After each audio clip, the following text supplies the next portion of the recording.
பலத்தினாலும் அல்ல பராக்கிரமமும் அல்ல தேவ ஆவியினால் எல்லாம் ஆகும். பலத்தினாலும் அல்ல பராக்கிரமமும் அல்ல தேவ ஆவியினால் எல்லாம் ஆகும்.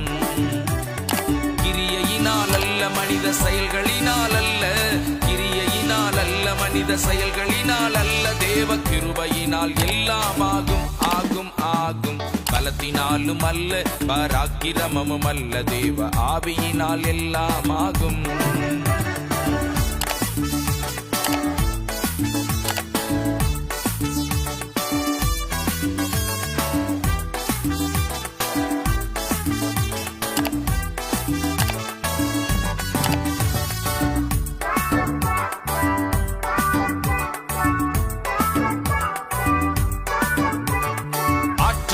சக்தி அல்லவே, பணம் அல்ல புகழ் அல்ல